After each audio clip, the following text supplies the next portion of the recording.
I'm Al McFarlane. Welcome to Conversations with Al McFarlane. Glad to be here. Glad to have you along. What a special show I've got for you today. A friend and a master communicator, Spider J. Hamilton, is in the studio at KFAI, and we've got the tables turned a little bit. Spider is a DJ of great renown here in Twin Cities and I think around the world. And I want to take today to reflect on his musical sensibility, his career, his way of observing, noting the passage of ages, the vibe of times, what was on his mind as he watched the world unfold over the past decades as a musicologist, as a DJ, as a student of the vibration of culture, of art, and of music, and of our people. Spider J is in studio, and what's also awesome about today's program is that Spider J and I are both from Kansas City. And Spider, let me introduce you to somebody that I don't think you know, but you will know before this program is over. That's my colleague here, Brenda Lyle Gray. Brenda Lyle and I were in kindergarten together at Booker T. Washington School in Kansas City. Now, I don't know if you're old enough to know where Booker T. Washington was. We both started there and then went on to D.A. Holmes Elementary School, and we reconnected just in recent months, actually, after not seeing each other since, say, junior high school, maybe high school. And she's joined my team writing, documenting these conversations every week. Brenda, how you doing? How are you? I'm fine. Very glad to be here. And okay, welcome, great. Spider. I'm looking forward to learning something about you. Well, thank you so much. Spider, how you doing, man? Well, let's see here. I'm just a young guy who, after getting in trouble in Kansas City in the '68 riots, a lot of people don't remember that. I went to jail then, but after I got out, I got to hanging out down at KWKI Studios in Kansas City. You might recall that was the station that started up after KPRS. And one of the guys that was on the station, his name was Freddie Bell. And he was the evening guy. And he told us that, he was an alumni of Central High School, my high school. So that's what made my ears perk up, and called him up on the phone a few times, and we talked, and I was invited to come down to the station, meet the jocks. And that's kind of where Spider J. Hamilton got birthed at, right there at the studios of KWKI. Call it 93.3 KWKI, the Soul Company. And met Tony Johnson, met a whole bunch of host of guys, but it wasn't till years later. He's since passed on, and he was known as the Doctor of Urban Radio. His name is Jerry Bolding, and we were in the lobby talking about going into radio, and he says, "What name you want to use?" And we bounced around a lot of names, and the name Spider came up, and the name stuck. So I've been going by Spider J. Hamilton all these years now. I've since added 00 to it, so people got to get my name right when they say it. Spider J. Hamilton 00, and that means original old schooler. That was back in 1970. 1970, some 50 years ago. So when you get 50 years in something, they call that the golden. So I'm KFAI's own golden boy. So that's where I got started at. I hear Mason laughing over there, but that's okay. I'm the golden boy around these parts. And look, a few years, well, about a year and a half later, KPRS through Model Cities Incorporated, a social company back in Kansas City, had struck up a deal with KPRS to do a youth talent training program. And that's where I got formally started in radio at KPRS. So that's what I went through. The class there was about a year long, and I ended up getting a job there before I fooled around and signed up to go in the Army. But I graduated at the top of my class, and I still remember all those guys at KPRS. Matter of fact, Tommy Marshall, I'd like to say a shout out to him down there in Jackson, Mississippi. Heavy Herb Anderson in Jacksonville, Florida, and Freddie Bell, the original, not the one at KMOJ, but the original one, 45 years. He's retired out in Arizona these days. Spider, this is wonderful and fascinating. Take a minute just so that, and before we go deeper into the history, talk about your footprint, your shadow that you create right here in Twin Cities. You've got an illustrious broadcasting career right here in Twin Cities. Talk about that. where you are right now, what you're doing right now, where people can connect with you and enjoy you, but also the travel, the path here in Twin Cities Radio. Well, when I got out of the Army and came back to Kansas City, and I had stopped down at the station to see the guys, I asked them, well, I'm taking electronics, so I'm going to Minneapolis. I decided to go with Control Data. And I asked them, I says, what is the station that I need to get connected to up in Minneapolis, St. Paul? And none of the guys at KWKI and then KUDL Cuddle 98 FM, which had turned soul then, and KPRS couldn't tell me a station, couldn't name one for me. So I came up here in August of '79, and KMOJ was a 10-watt station then, and I got involved with them. And just to let you know that I had 4, call it tours of duty with KMOJ. I was in and there and out of there, in there and out of there, in there and out of there. And I came up here to get started with KMOJ. So that was the time when Benji Mackay was over there at the station. We had we had Kyle Ray had started over there. TJ Jones was over there. A lot of other folks, were over there. And it was in 1980, the winter that year, that Kyle Ray and I were supposed to go to the Black Radio Exclusive convention in September later on that year. But unfortunately, he was taken from us. And it was around that time that afterwards I left to go to Denver, Colorado. And I landed at probably one of the more notable stations. Now, KPRS is the oldest Black-owned station in America, and I want you to know that. And I'm the only one who can say that I come from America's oldest Black-owned station, rich with tradition and heritage. But KDKO was something of a little different animal, because I was out there the year they was in the busy process of qualifying for Billboard Magazine's R&B Station of the Year award, which we won. That's right. 1983, check the records. KDKO, Magic 1510, Billboard Station of the Year. So that looks good on my resume. But that wasn't the only reason I was out there.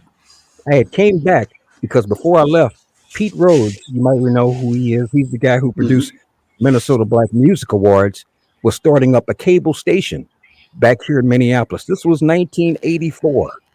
And I came back and had it set up. And it was set up in such a way that it reminded people, if you were from New York, it reminded you of WBLS New York and Frankie Crocker. But we were known as city's best looking sound, CBLS. And during that time, from 84 on, he also produced the Minnesota Black Music Awards, which I was the behind the scenes guy. You might recall when you went to the Minnesota Black Music Awards, you heard this. Ladies and gentlemen, welcome to the 2010 Minnesota Black Music Awards, brought to you by Schmidt Music Guitar Center. I was the voice, and I had privy to be able to meet all the artists that came through. Jam and Lewis, who brought to town. Pretty much everybody in the Twin Cities, in terms of the Minneapolis sound, I've either met or had some close association with. But after that was done and over with, I would return to KMOJ for a little bit. And then there was a new station that started up over in St. Paul, 1370 KMAP, where Donovan Starr Johnson and I went over to. And we was there for a while. It lasted for a quick minute. And I came back to KMOJ after that. And right now, I'm currently with KFAI. And how that came about was, even though I was out of radio for a little bit, I still stayed in touch. And it wasn't until old school Bob and new school Katie, who answered the phone when I called them up and asked them about their program, which is called Fused Funk. They invited me to come down, play a few records. And what ended up happening out of that association was that they gave up the third, and if there was a fifth Sunday in the month, to let me do New Jack Swing. And as time wore on from that time, I believe it was like 2013 forward to 2016, they decided to go ahead and give up that time slot. And that's the time slot that the New Jack Swing Beat Review, North America's premier New Jack radio program, is now holding down from midnight to 2 o'clock in the morning. And remember, you can always get it on the archives at kfai.org. Click programs. You'll find me at the top of Mondays, and go ahead and follow the prompts, and you got me live. Well, Spider, I wanted to give people a sample of the kinds of music that you have been playing over the years. And this will be kind of a new opportunity for us here. What you and I talked about earlier was that perhaps you could cue up some songs that you like that reflect the earliest days and then later transitions in music and in your career and in your taste. because I think what you are saying is that you have mirrored or reflected the change in musical taste in the community over the decades, right? And so, what do you have in mind? Which things do you have in mind? Which songs might you want to show and share? Well, I've got some early New Jack Swing music, and the reason why I chose this kind of music to follow in because people say you know a lot about the Minneapolis sound, you know a lot about the oldies music. I chose New Jack Swing simply because it wasn't getting represented. And the one song that really turned it around for me, it's not in this bunch, but the one song that turned it around for me was The Finest by the SOS band. It had that infectious beat, and that's my slogan. I play the most infectious beat in music, the most refined style of R&B. Oh, let's check it out. And I think we're going to be able to. I don't know if we got it set up yet, but you also wanted to share some of the images of you back in the day from your Facebook page. Is that set up too or not? Are you able to do that? Share it from the screen? Well, let's see if Mason works his wizardry. We Yeah. can probably Yeah. do that. So Mason, if you can share some of Spider's Facebook pages while we listen to the music, that'd be cool. Otherwise, we can just talk while we're auditioning and listening to the music. So go ahead and go for it with the first cut. Yo, drop it. I wanna get with you.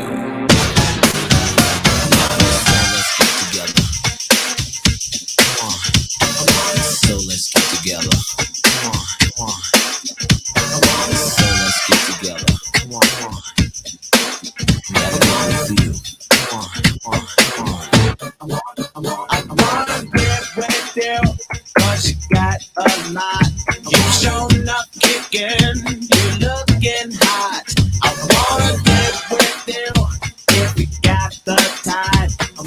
Baby, we can swing it, but you gotta make up your mind. Gotta get with you, gonna make you sweat. I can't wait just to make you wet. And if I get with you, can't forget the crew. So you can get your girlfriends and I wanna get you, I'm gonna get you. I gotta get with you.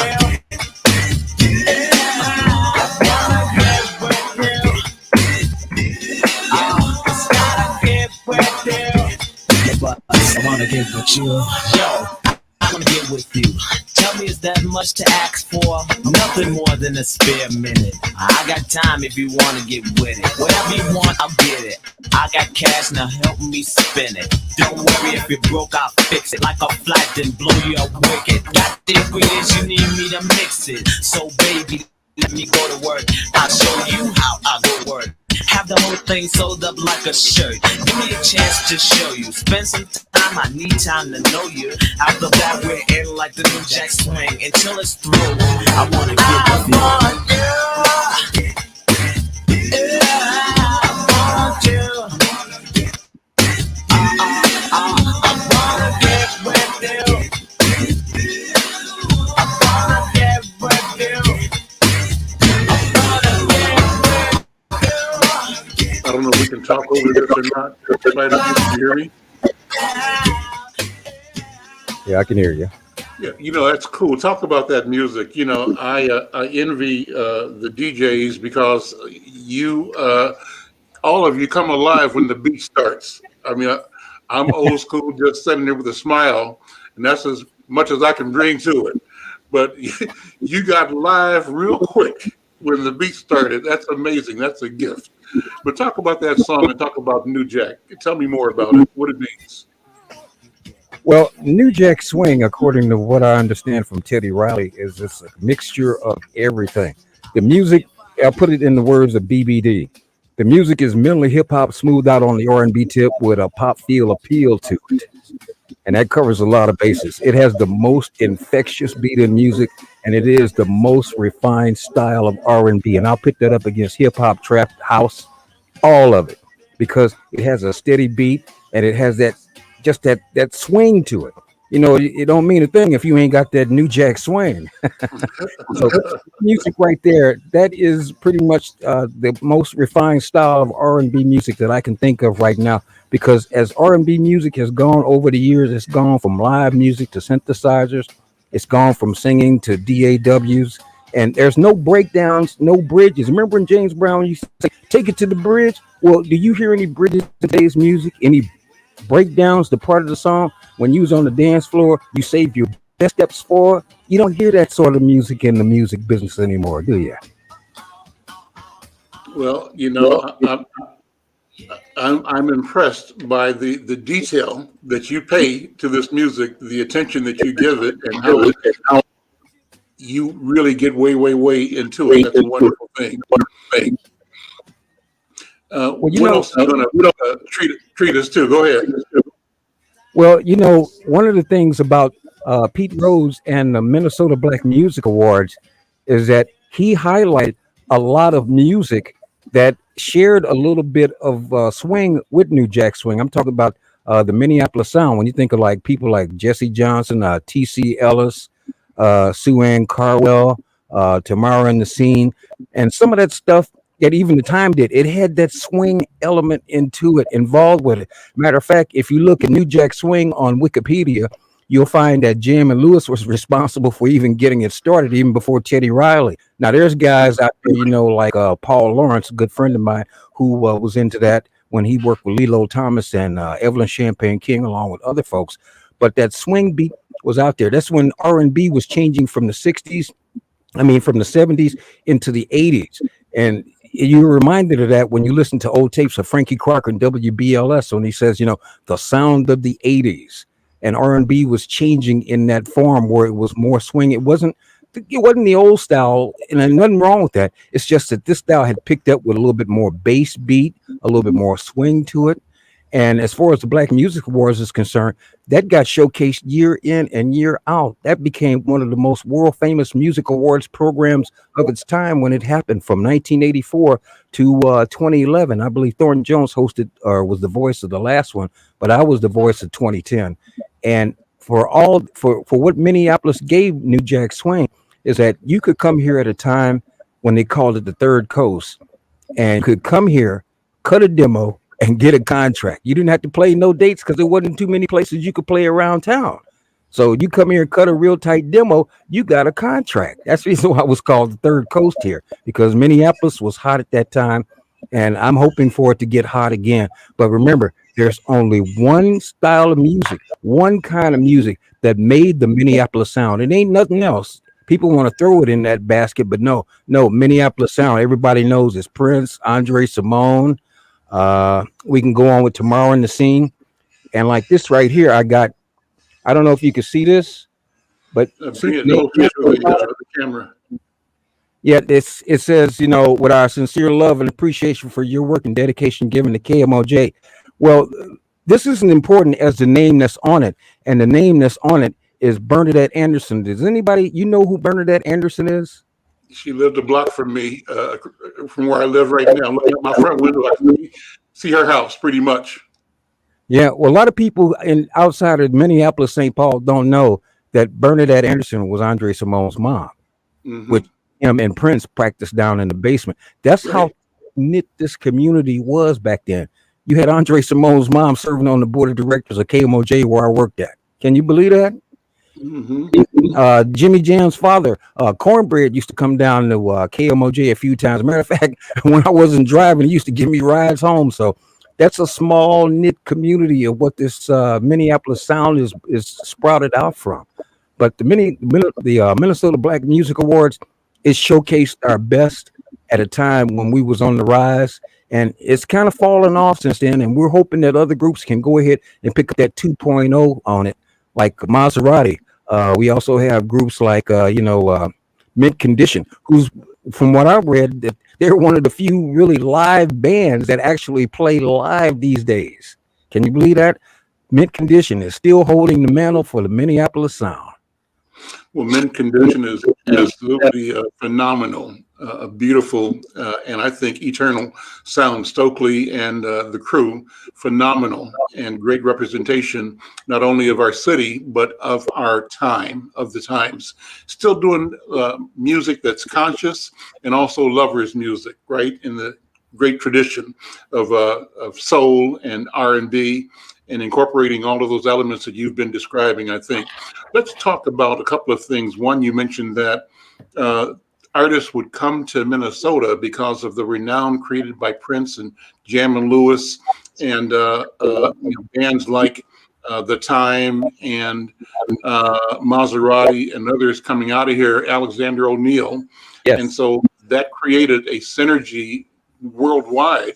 And people wanted to come here to see if they could get a drink of this water in Minnesota that seemed to be producing so much newness in entertainment. But where and how would they be looking for a contract? Would the contract be with Warner, with Owen Husney, for example? Would it be with Jam and Lewis, with Perspective Records? Or were there other players here that people flocked to Minnesota from trying to strike a deal? What do you think? Well, I think it was people trying to get here to get into that circle where you met like someone like a Jam and Lewis or Owen Husney or, some of the other producers that are around town, because even though this was a small community, it was a tight knit community. And once you broke through, like, for example, when Pete Rhodes had CBLS cable FM station in the Gorham building, did you know we were one floor up from Prince's first photographer, Al Bolio? Can you imagine all the parties we were at? Hey, come on down. We was there for the release of the What Time It Is album. So, I mean, you got to be able to break into those circles and get to know those people, because it was a tight group. And if you read the book, there's a book called Forecasting Minneapolis. It's called Purple Snow, Forecasting the Minneapolis Sound by Numeral Publishing out of Chicago. It talks about all the bands and all the groups that came out of this area before Prince broke big. Before Prince, there was a circuit. It wasn't a huge circuit, but it was a circuit nonetheless that these bands played at. And a lot of those places, I think, had opened and closed before I got to town in '79. But a lot of people remember places, I think, like the Peacock, and gosh, there was some other names that I can't remember. But well, that was my next question. Could we name some of the venues that existed here? So I can tell you some, and some of them might predate you. Some of them might not. I mean, there was the Fox Trap. You remember that? Oh, that's the place where I worked with Billy Bump and Kyle Ray. And then when Kyle was taken from us, I played with Jimmy Jam. Now, a lot of people don't know that Jimmy Jam was a big DJ before he went with the time, but him and I had a DJ residency at the same place back in 1980. So talk about the Fox Trap. What was it all about? Well, the Fox Trap was one of those clubs downtown. Well, it was the biggest black club there was, and it used to be something else before that. But on the first floor, we had live music, and that's where Jerry Motormouth Mac, the one turntable DJ, was at. He'd always say, "Why ain't you got two turntables? Because give me something to do in between records." And that's the reason why they call him Motormouth. But second floor was the main disco where everybody would come to. It was set up, it had the lights and all that. But the third floor was also set up to be a disco as well. And that's where I ended up being. Jam was on the second floor, and Billy Bump and Kyle was always on the second floor. And sometimes I'd get on the second floor. But that was the big major club because there was live bands that played there, like Jermaine Brooks and her group, Morris Wilson and his band has played down there. Maserati had played down there, a whole bunch of Exotic Storm. I mean, the names go on and on and on, but live music on the first floor, disco on the second and third floor. That was the club in Minneapolis to be seen and be at, because even though they had a liquor license law to close at 1:30, people still hung out real late back in those days, when they used to give out those party slips where you go to parties after the clubs closed. It used to be safer then, not so much now. Do you remember the Establishment? No, that one escapes me. That was before you. So the Establishment was a club in the Fauché Tower. There's a hotel there now. I think it's a Westin Hotel. But the Fauché Tower used to be the center of downtown Minneapolis. It was like a Washington Monument design building. It was kind of like a phallic symbol that mushroomed over the cityscape of Minneapolis, and Minneapolis phone book sort of carried that as a centerpiece describing our geography here. And so in the basement or the main floor of the Fauché Tower was a club called The Establishment. And I think before it was called The Establishment, it was called somebody's locker. I don't know if it was Davy Jones' locker or something. Huh? King Solomon's Mines? King Solomon's Mines. That might have been it. That's what it was. Yeah. King Solomon's Mines, and it became The Establishment. And at The Establishment, it became just a place where, people hung out, partied, danced, and then live bands were there from time to time. Let me ask you about one more place. Do you remember anything about the Spruce Club or the Nakarima? Do you remember those places?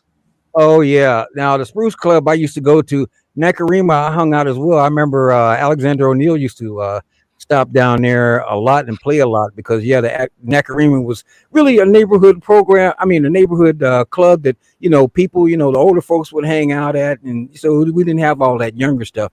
But just to touch back on something you did mention, in the Fauché Tower, I do remember a club there called Corks. Corks, yeah, the same place. Corks is the same as the Establishment. It was maybe Solomon's Mines first, then the Establishment, then it became Corks. Yeah. Yeah, but the Nakarima, though, that was the place where a lot of bands played, just on the smaller circuit there. But the Spruce Club was a place that I think I DJ'd once at a while back. It's been a while, but it was kind of like something of a semi-private club, I think it was. Mm-hmm. Well, the Nakarima, check this out. Nakarima means American spelled backwards. Yes, what I heard. Nakarima is American spelled backwards. And this was a place that the established black middle class, not being able to really freely, involve and engage downtown, and maybe not even wanting to, right? Had decided to fund and create their own environment, and they created a classy and I think healthy and well-managed adult environment in the middle of South Minneapolis on, was it 43rd or 43rd and 3rd or 4th? I can't remember exactly what street it was on. Let's see. The Spruce Club, it was a block down from the Spruce Club, I believe. So right. And that was, it's 38th, 39th. Okay, 40th. Yeah, somewhere between. 40th, yeah. And so I think if people can call me and correct me if I'm wrong, they had live entertainment. I'm trying to think of who I saw there a lot. Meridi Holmes. You remember him? Meridi Holmes? That name. Meridi Holmes. I'll think of the name of his band in a few minutes, but he was killing it. He was a keyboard player and singer, I think, but he had just a wonderful stage band, great artist. There was cats like, I'll think of more places in a minute, but that was a great club. That was a black-owned club, sort of an association. It wasn't a public bar. Had to be a member to show up, But they had ways of letting everybody in, and everybody, pay in, and everybody could drink, and everybody could, have a good time. They probably had some gambling, either on the side or around the corner or somewhere, but it was managed, right? And everybody knew that this was a place that was safe, and it was a nightlife for black, people, black middle class primarily, based in South Minneapolis. So you said down the street from the Spruce Club. Now the Spruce Club was created and owned by the Masons.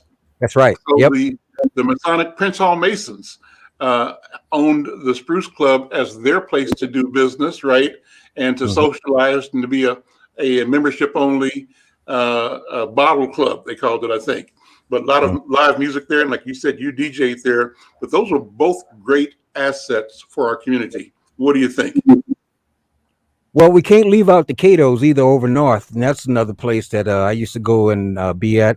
The Cato, you remember that over there on Queen, and I believe that's, I know it was on Queen. Golden Valley Road in Queen. Yep. Queen, yep. Yeah. Well, there's two more. Let's talk about Cato.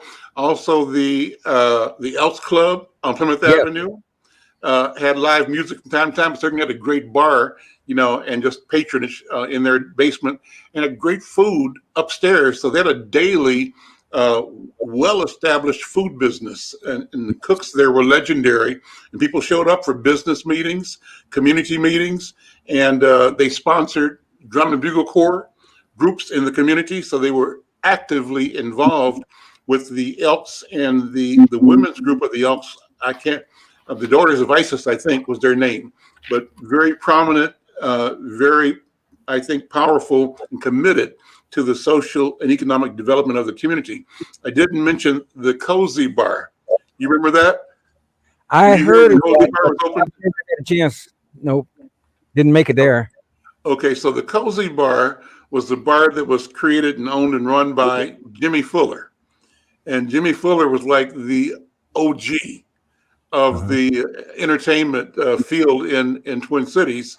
And the Cozy Bar was on the corner of 6th and Plymouth. One of the businesses wiped out by I-94 when they used I-94 to gut the Black business community in North Minneapolis, the same way they gutted the Black community of Rondo in St. Paul. So an intentional decimation of our economic, and business and social and cultural institutions. But what came out of that was Jimmy Fuller was able to then, after a year or two, create the Riverview Supper Club right along the river in North Minneapolis. Do you remember the Riverview? Yeah, that's one of the few clubs that got away from me. I didn't get a chance to spend there, but I was up there a lot, and that's kind of like what replaced the Fox Trap, years later, because that's the place where a lot of brothers and sisters was going to the Riverview. You going to the View. I'm going to the View. That's before the View became famous on TV. That's right. I'm Al McFarlane. This is Conversations with Al McFarlane, having a wonderful conversation with Spider J. Hamilton, 00, right? Double O. Like double O. Okay. I don't have a license to kill, but I got a license to thrill and get ill. There we go. And, and this is a great conversation because we're just sort of walking down memory lane, talking about the culture, the music. Diana Hawkins, thank you for listening and thank you for your comments. You're right. This is so much history, and it's a wonderful history as well. And if you're listening on KFAI, or KMOJ, any of our sister stations, we appreciate your patronage.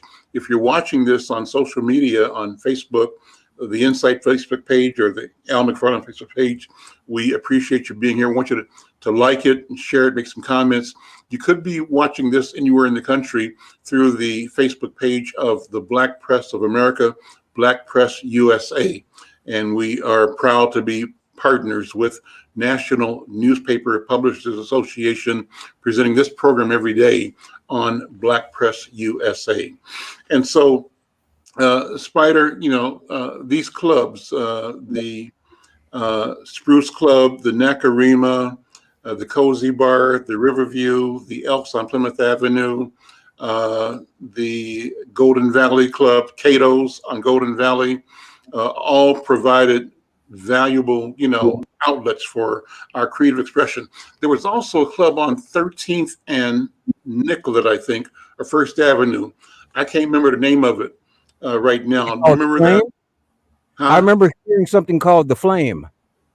The Flame, that was it. Yeah, that was a club that had a lot of things going on good. So name some of the live acts you saw. Just sort of reflect on shows that you remember that you thought were exceptional and where they were and sort of the circumstances of these shows.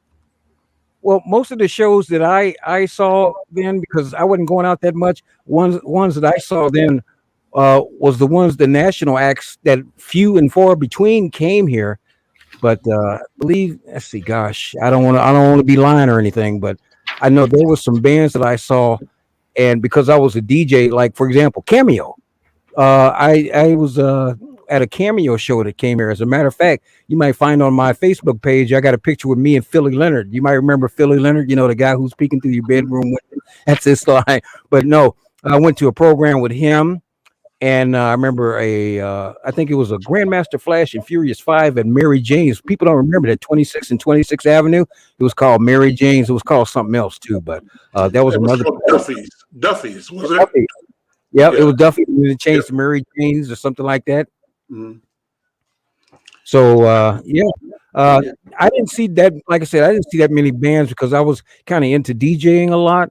Mhm. And before I forget, I'd like to let everybody know that the last 5 years, in other words, to be able to give back to the community, there is no disc jockey here in town, none on the radio, none in the club that's doing what I'm doing to give to the next generation of up and coming inspired talent.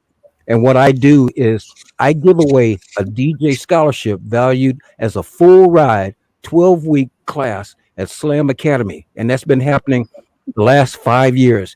And now they've expanded it to make it possible. I can give away a scholarship in June and one in July. And if you go to slamacademy.com/scholarships, you'll see my scholarship there and how to apply for it because it's about giving back. That's the way I learned. When I walked into KWKI and sit and watch Freddie Bell, that's how I learned. And so, in addition to the scholarship that I give away, I also invite that same person who won to come up to the studio at KFEI and observe the master classman at work, how I learned. And that's my way of giving back. I don't just soak it all up, but I want to be able to pass the torch in terms of this business we call radio and DJing because I'm not going to last forever. But for me, to pass it on to somebody else is probably the greatest thing that I could ever do is to help somebody who wants to follow in my footsteps. You know what I'm saying? I do. I do. So speaking of that, I want to talk about a torch bearer that had particular significance in my life and also in Brenda's. My first cousin, Bernard Powell, Yes. had an organization in Kansas City called the Social Action Committee of 20. Bernard Yes. was a twin. His twin brother is Burnell Powell. Bernard of the twins went kind of in one direction, Burnell in another. Bernard went to the community and to the street, emerged as a powerful, I called him a psych master and community organizer and Mhm. community leader and business builder. Burnell went to the academic route and emerged ultimately as the dean of the law school at University of Missouri, Kansas City. Following that, University of South Carolina Law School. Prior to that, he worked at Chapel Hill in law and did his finishing law work both at Wisconsin and at Harvard University. But Bernard Powell, I was sharing with you one time in the studio, was my first cousin and was killed in a club in Kansas City. He had been organizing and announced he was running for state senate in Missouri. And I shared with you that relationship, discovering that you were from Kansas City, and you told me that you were there the night Bernard was killed. But I want to take this moment, and Brenda and Bernard were close. Brenda, Bernard, Burnell, and all of us were just very close as a community. I wanted you to take a minute to tell the story that you told me about what happened that night and who Bernard was from your point of view, how Kansas City looked, and how that fit into this whole notion of us trying to pass it on and to build connections, build community. And however it comes across to you in your memory or assessment, share that story if you would. Oh, I'm sorry. Well, what I do know about Bernard, I remember the Social Action Committee of 20 in Kansas City because they were very big, they were very active, and they had this saying that has always stuck with me, 40, 50 years later. Ghetto or gold mine. The choice is yours. And that's what they stood by. That was their mission statement. You can let it be a ghetto, you can make it into a gold mine, but the choice is yours. And the night that he walked in Papa Doc's, that's the name of the club. It was a BYOB club, and because Kansas City's liquor laws had things, shut off around about 1:30 in the morning, that a lot of people came there. You could see people pulling up anywhere from like about 1:30, quarter to two, something like that. Lines would form. Well, I was on the inside and I saw him actually walk in, and I recognized him because he wore that signature tam. Remember, he always wore a black tam. Mm-hmm. always wore a black Tim, had a black leather jacket, and I saw him step up in there, and I was up at the counter, getting some setups. But I remember seeing him walk in there that night, and that's going forward, beyond that it's unfortunate that he lost his life, but I remember that moment when I saw him walking there, because it was like steps when you walk into it and you walk up, and he walked up and just kind of looked around. I just remembered him in that jacket and that tam he had on. So yeah, it's unfortunate the way that turned out, but I do I remember. saw him that night too, Spider. Oh, did you? Yeah, I was coming back from playing bid whist, and I lived down the street on 28th, and he hollered out, "Brenda Lyle, come on in here and get a drink." I said, "Boy, I've got to get my daddy's Buick home." And 3 hours later, I heard the sirens. Hmm. So I remember it clearly as well. Yeah, that night the whole club got shut down after that. It was no more Papa Docs after that. No, that was it. Mm-hmm. So what happened was that a young man that had been one of his trainees, I believe, for whatever reason, uh, uh, emerged as an assassin. And the story I got, because my family called me that night, I was asleep, I remember, but my cousin, his sister, Tiola, called me up, that same early morning before daybreak, saying Bernard has been shot and killed. And as I understand it, a young person walked up to him, and basically point blank shot him in the head, killing him on the spot. And so obviously the community, certainly the family, all of us I shocked don't know whatever hurt happened by that. Go ahead, Spider. I'm plugged. I'm plugged in down here, but I don't know. I don't know what happened over there, but I know I just lost it. Okay. Yeah, okay. But anyway, so that was something that, I don't know what you do. Whatever.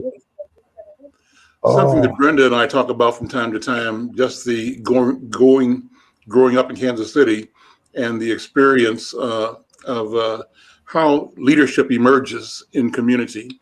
And Bernard, for both me and I think for Brenda, represented the capacity to grasp the duty, the obligation, and the spirit of leadership, and to walk boldly into creating a future that was built on courage and pride and self-respect for oneself, but also for one's neighborhood. I remember Bernard in the place we grew up on 20th in Brooklyn had a campaign where everybody on that block of 28th in Brooklyn installed sort of street lights in their front yard. And the idea was simply to light up the neighborhood, because if you have light, you dispel the trepidation of darkness, right? And so his spirit was one of always illuminating a space. And I can just imagine that as he walked into that club, the Papa Doc Spider, Bernard was the kind of guy that was an electric personality. And I can imagine him lighting up the room when he walked in, because he lighted up the room wherever he was. He visited me here in Twin Cities once early on before that. And I kind of recall him asking me, what are the young people doing? What's the youth movement like here? And, I said, well, people are around. They're, kind of, I didn't have a good answer or a strong answer, a strong statement to make. And we went to a community meeting, I think on a Saturday. He was up over a weekend. And typically, I was generally involved and aware. I was a reporter at the time for the Pioneer Press, I believe, or I just started my work at General Mills in community relations, one or the other. But typically, I'd go around and be involved at the periphery of movement type activity, community development type activity, sort of sitting around and listening to and watching the elders of the community do the deliberations and discussions and, the things that help build and make community. And so Bernard came up and said, I went to a meeting over at Sabathany over on 31st and 1st in South Minneapolis. It was a regular Saturday meeting. And I probably on my own would have gone and sat on one side of the room or the other side or in the back, and been a person that was watching, paying attention. Bernard said, "No, you go sit at the head of the table. Where is the front of this? Over there?" And that's where the leader of the meeting and the leader of the community, it was Harry Davis, I believe, was sitting. You go sit next to Harry Davis. That's where you belong. And so that was Bernard's style, developing, encouraging, pushing anybody around him to take your place at the head of the table. And the metaphor was not so much me, but young people should be willing to and courageous enough to take their place and take their voice to the head of the table, to make your voice and your vision known, to put your ideas in play, and to be part of contending, creating a society that reflected our interests, our viewpoints, our values, and our presence. And for that, I'll forever, thank him. Kind of for waking me up and pushing me into an era of wokeness that hasn't left me yet. So, Brenda, reflections that you might have too about this whole spirit that we came up through. I call it, and you call it, the revolutionary spirit of our community. And how does music play into that for you, Brenda Lyle? What do you think? I remember those basement parties with the red and blue lights, and going to the beauty shop on a Friday and then having it all sweat out on a Saturday. And I remember Smokey Robinson's Bad Girl. So I can start bringing up some memories. The music was it for us. I mean, we had the big albums, and then we had the 45s, and we had it all. So I do remember. Spider, so in terms of reflecting on New Jack and where we are as a community right now, we've gone through this period of the emergence of rap, of hip hop, and then of rap, and then I call it the devolution or evolution of rap into the gangster negative energy. We seem to be no longer stuck in that vein, but the consequences of that bravado still is with us. One could say that in part, all of the energy that's described around the recent spate of gun violence, 14-year-olds, 15-year-olds, shooting, killing, right? And older people doing the same. But there is an arena of, I think, false bravado that comes out of that and that surrounds it. I mean, it's almost like some of these cats in the street do this damage as though they see themselves in a movie and that they have the music as a soundtrack to their daily life.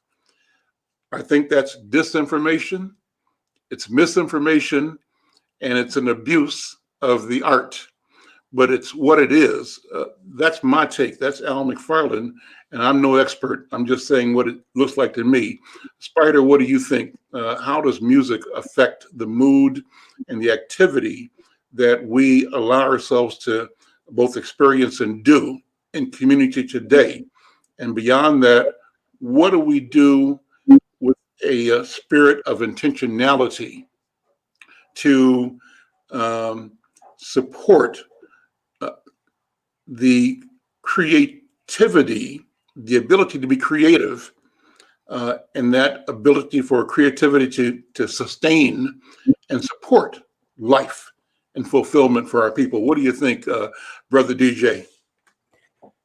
Well, the music that I come up on was about relationships, about lost loves, about regaining loves, about, just the relationships in life in general, because, the music that you talk about today talks about destruction, death, misogynizing women and so forth and stuff like that. I didn't grow up on stuff like that. What I listen to is the music of like maybe the Dramatics, the Whispers, the Intruders, Bobby Womack, artists like that that talked about real life relationships. And it wasn't about murder and killing and hurting anybody. It was about trying to, get that relationship right, or, try to connect with something like that. But these days, the music has gotten to where it says, well, it reflects the street. Well, do you have to reflect the street in your music? I mean, music's gotten so bad they call it mumble rap and so forth. And it's just not music anymore. It's not the music that I grew up on. And I guess I'm biased in that degree, but that's not the music that I grew up on, because what I play, I try, matter of fact, it's almost like as if I can't play it for my son or my kid or my mother, something like that, usually I don't play nothing, outside of that ring, because I try to play safe stuff where people's dancing and there might be a little braggadocio bubblegum type of stuff going on, but none of this, I'll smoke you and all that and get out there and hey, get my money. I got your money. No, it's not about that. It's about having a good time, because, on Fridays and Saturdays, it was about the release, to let down all the pent up pressures from the week of we had, and now we just want to just let our hair down and have a good time, lead a drama into next week or something like that. But we don't want no drama now. And sometimes the music reflects drama all the time. That's unfortunate, and that's not the kind of music, like I said, I grew up on. That's not the kind of music that I play, but the kind of music I do play promotes dancing. Like I said, my music is mentally hip hop, smooth out on the R&B tip with a pop feel appeal to it, pretty much. And the way music is going these days, like for example, Mint Condition, how they keep their sound, their branding together. I hope other bands and other groups that come into this city and be able to put together music like that to keep the Minneapolis sound growing, because Minneapolis sound isn't known for stuff like the way it's become now. But that's the way music is. Whatever gets the ear, or pushes the envelope, that's what gets the sales, because it's something new, something different, and they don't consider my music new enough, or I guess hip enough to catch what the streets are saying. So I guess the streets dominates the music charts, because look at the latest charts. Rap has now surpassed rock music in terms of sales worldwide. Mm-hmm. So there's more than black people buying it. It's white people and every other, ethnic group buying rap, because it hits that certain chord with them. But that's not the music I grew up on, Al. So I'd have to leave it there. But I would like to say though that New Jack Swing is something that you can sit down and listen to. You can dance to it, pretty much like any other music. But it's just like the different cooks. Each chef has a different flavor. Mine's happen to be New Jack Swing. Spider, this has been a wonderful conversation, man. I'm enjoying it so much to go down memory lane, to talk about Kansas City and to talk about the music, where it's been and where it is now and what it can be again. Really, really wonderful. And thank you so much for being here. Brenda, thank you for joining the conversation. This was always nice to reflect on this history and this past. Again, those who are listening here on KFAI, thank you for supporting and tuning in. For those who are checking us out on the Insight News Facebook page, like, share. If you're checking us out on YouTube, subscribe to the channel. And if you're joining us through Black Press USA, like and share, subscribe. We want to keep connected. That's what it's all about, is creating connections that work. I'm Al McFarlane. We're going to close with some more local music. Kelvin, why don't you put up the Sounds of Blackness? We started with the song Reparations. We've been closing with the song Sick and Tired of Being Sick and Tired. We think it's a wonderful message, and it speaks to both the frustration, but also I think beneath that is a call for urgency and insistence on our demand for justice. And the demand we make for justice is not only a demand of society, but I think at the end of the day, Spider, the demand is one we must make of ourselves. We must make a demand of ourselves. And that demand of ourselves is a call to return to the sense of accountability, responsibility, integrity, and the advancement of a vision of peace in the world. That's what New Jack is about, peace and love. Go ahead, Spider. Just want to give one quick plug. I'd like to say, just want to let folks know I am part of the Twin Cities Cadillac Club, And of course, you might have seen behind me there, that's my plaque on, because I'm one of the very few to get the distinction of being a who's who in America by the Marquise Publications Millennium Magazine. That'll be coming out in November, and I'll be on the cover of the page of the 2021 edition. But again, like I say, hold on high to my Cadillac Club friends. And again, thank you so much, Al, for taking the time and having me on here, because you're with a golden child, 50 years in the business, golden. Golden indeed. Thank you, Spider J. Hamilton. Thank you, Brenda Lyle Gray. I'm Al McFarlane. Join us again this time next week for Conversations with Al McFarlane. We'll see you.